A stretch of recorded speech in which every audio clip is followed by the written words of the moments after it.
yaitu indahnya bersama dengan Al-Quran. Siapa dan kapanpun jika berhubungan erat dengan Al-Quran, maka akan mulia dan memperoleh derajat yang tinggi di dunia dan akhirat. Al-Quran diturunkan melalui malaikat Jibril, maka menjadi Sayyidul Malaikah, penghulu para malaikat. Dan malaikat Jibril adalah malaikat yang paling mulia di antara seluruh malaikat yang Allah ciptakan. Al-Quran diturunkan kepada Nabi Muhammad SAW, maka menjadi Sayyidul Anbiya wal Mursalin, penghulu para nabi dan rasul, atau pemimpin para nabi dan rasul, dan Rasulullah Muhammad sebagai manusia yang terbaik. Kenapa? Karena berkahnya Al-Quran. Al-Quran diturunkan pada bulan suci Ramadan, maka ia disebut Sayyidul Syuhur, penghulu segala bulan. Dan bulan yang paling mulia adalah bulan suci Ramadan dari semua bulan yang Allah ciptakan.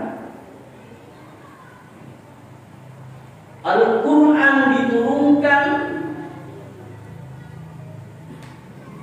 di malam atau di hari Lailatul Qadar, maka ia disebut Khairul Layali, adalah malam yang paling mulia dari seluruh malam yang Allah ciptakan. Al-Quran diturunkan di dua tempat, yaitu Makkah dan Madinah. Maka kedua kota ini adalah kota yang paling mulia dari seluruh kota yang ada di dunia ini. Al-Quran diturunkan kepada umat Nabi Muhammad SAW, maka ia menjadi umat khair ummah, menjadi sebaik-baik umat, dan umat Nabi Muhammad lah yang paling baik di seluruh umat-umat yang lainnya. Kenapa? Karena berkahnya Al-Quran.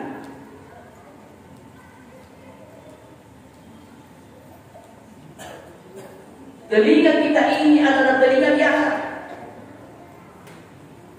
tapi ketika mendengarkan ayat-ayat Al-Quran, maka telinga ini menjadi telinga yang luar biasa. Dalam Al-Quran surah Al-Araf ayat 204, wa idza quri'a al-Quran fastami'u lahu wa ansitu la'allakum turhamun. Jika dibacakan ayat-ayat Al-Quran, maka dengarkanlah baik-baik dan perhatikan dengan tenang, agar tentu mendapat rahmat dari Allah Subhanahu wa Ta'ala. Ketika dibacakan ayat-ayat Al-Quran, dengarkan dengan baik-baik, perhatikan dengan tenang, maka Allah turunkan rahmat kepada telinga yang mendengarkan bacaan Al-Quran. Lidah ini adalah lidah biasa, tapi ketika membaca Al-Quran, maka lidah ini menjadi lidah luar biasa.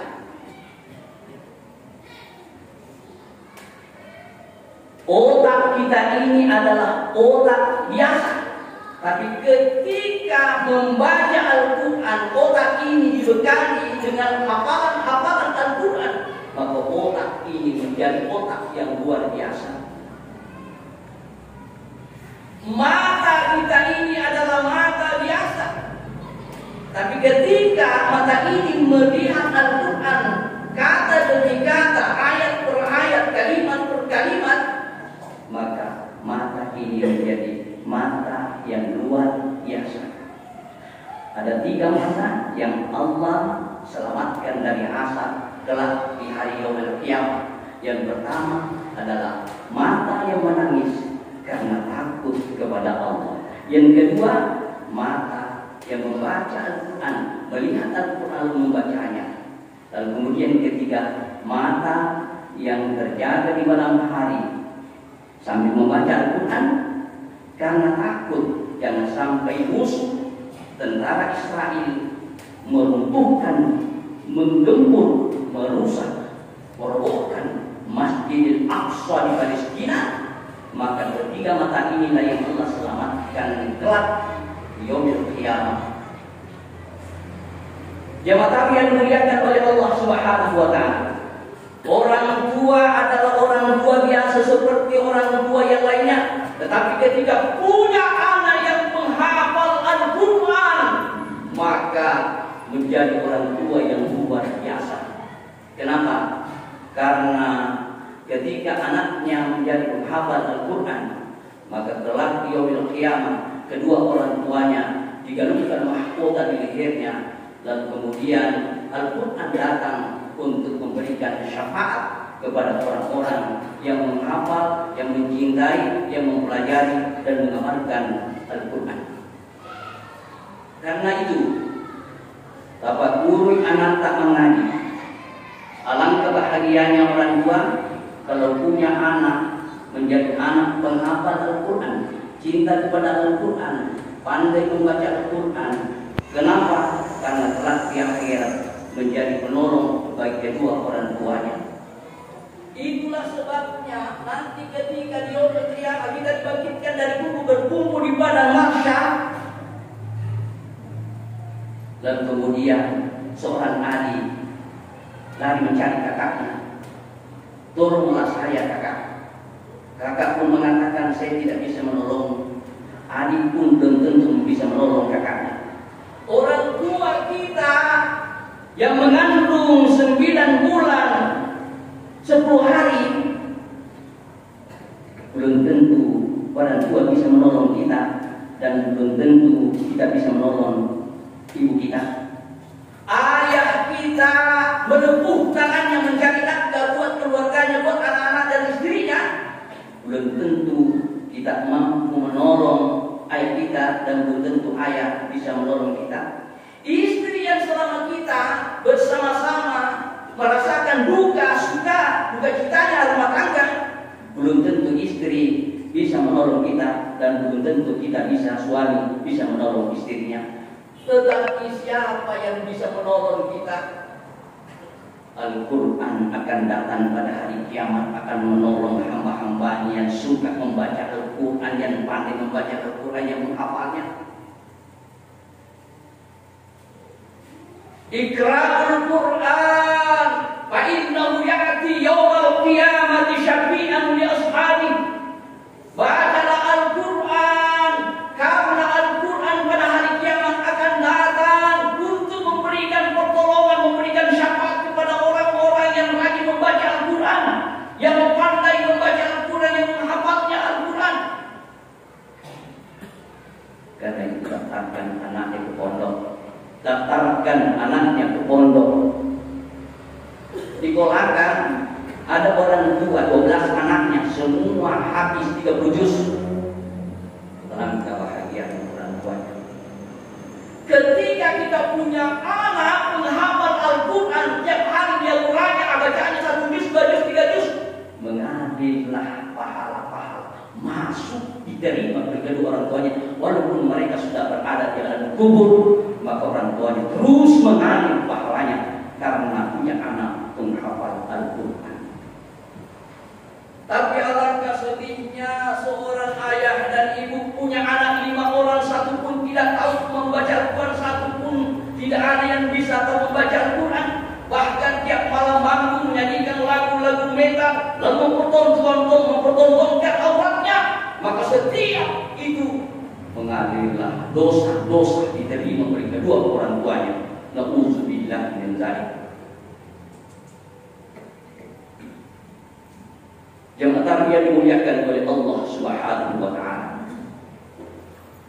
Daftarkan anaknya ke pondok. Berniat saja dulu. Ustaz, saya sudah daftarkan, tapi lari dari pondok, baru 1 bulan sudah lari. Bersabar dan doakan. Ustaz, sudah kami antarkan anaknya ke pondok. 15 tahun saya bolak-balik ke pondok antar anak. Karena waktu saya sekolah, saya ingin sekali masuk di pondok tahfiz, tapi tidak ada biaya.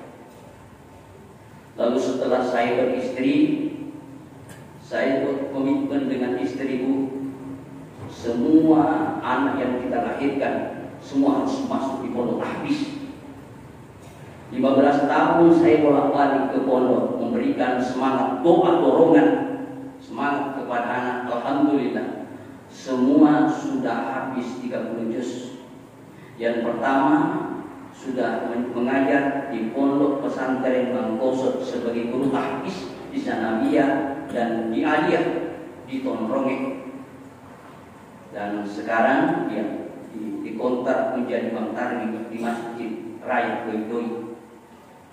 Yang kedua habis 30 juz dan sekarang ini melanjutkan kuliahnya di Yaman, ambil jurusan tafsir bahasa Arab dengan perbandingan 4 mazhab.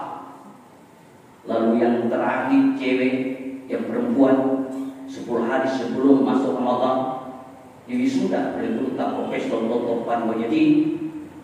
Dari 200 orang hanya 9 orang yang diwisuda 30 juz dan sekarang mendaftar kuliah di Kairo, Mesir. Kalau kita punya anak, maka anak itu akan menjadi aset dunia akhirat. Insya Allah akan menjadi penolong buat kedua orang tuanya kelak. Jamaah yang dimuliakan oleh Allah Subhanahu wa Ta'ala. Oleh karena itu, Al-Quran menjadi sahabat di dunia dan sahabat di akhirat. Itulah sebabnya lidah ini kita selamatkan, ini lidah. Perbanyak yang membaca Al-Quran, selamatkan ini lidah. Kenapa? Pada hari kiamat kelak Allah Subhanahu wa Ta'ala berfirman, "Al-yawma nakhtimu 'ala afwahihim wa tukallimuna aydihim wa tashhadu arjuluhum." Pada hari kiamat mulut-mulut manusia akan ditutup, tangan mereka yang bicara, kaki mereka yang menjadi saksi. Di saat itu tidak ada yang bisa menolong. Datanglah Al-Quran menolong kita. Datanglah Al-Quran kita. Ada 4 sahabatnya Al-Quran di dunia dan akan diberikan pertolongan syafaat kelak yaumil qiyamah. Di saat itu tidak ada pertolongan. Yang pertama adalah orang yang suka membaca Al-Quran. Yang kedua adalah orang yang mencintai Al-Quran, orang yang selalu membaca Al-Quran, orang yang menghafal Al-Quran, orang yang mempelajarinya, dan orang yang mengamalkan Al-Quran.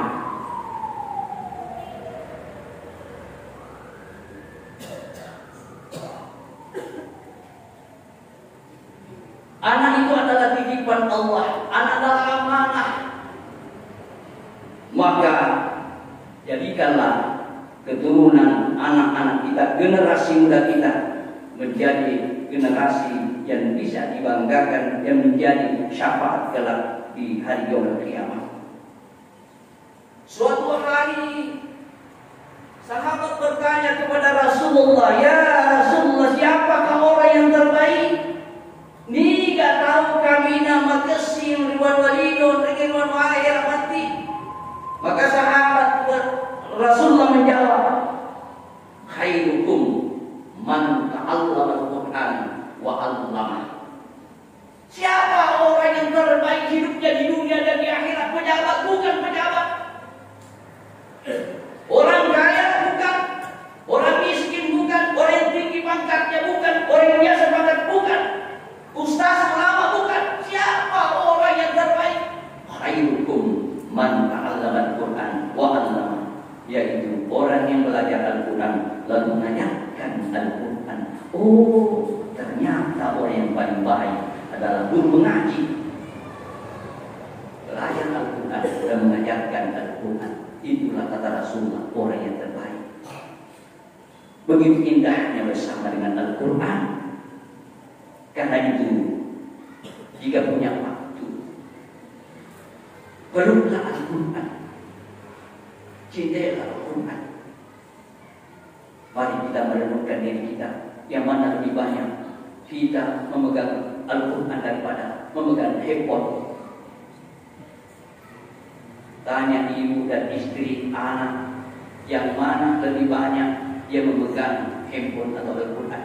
Kalau kita lebih banyak memegang handphone, mari kita merubah mindset kita. Mulai hari ini kita harus lebih banyak memegang Al-Quran daripada handphone, karena itulah yang akan menyelamatkan kita kelak di akhirat. Jamaah yang dimuliakan oleh Allah Subhanahu wa taala, yang terakhir, Al-Quran menjadi penawar dan menjadi rahmat bagi orang yang beriman. Wa nazzilul Quran ma huwa syifaa'un wa rahmatun lil mu'minin. Baca Al-Quran, karena Al-Quran menjadi penawar, menjadi obat bagi hati yang gundah gulana. Jika hati kita sedang gelisah karena berbagai macam masalah yang kita hadapi, dekatkan dirinya dengan Al-Quran. Hati kita akan menjadi kembali menjadi tenang dan menjadi rahmat bagi orang-orang yang beriman. Itulah keistimewaan dan kemuliaan bersama dengan Al-Quran. Jamaah yang dimuliakan oleh Allah Subhanahu wa taala, sebagai kesimpulan bahwa jadikanlah sahabat, jadikanlah teman Al-Quran di dunia, dan akan menjadi sahabat kelak nanti ketika kita kembali kepada Allah Subhanahu wa taala. Jangan disia-siakan jika engkau tidak mau disia-siakan kelak di akhirat. Tolonglah Al-Quran di dunia dan engkau akan ditolong kelak di akhirat. Inilah yang sempat kami sampaikan. Semoga membawa berkah bagi kita semua, dan saya mohon maaf atas segala kekurangan.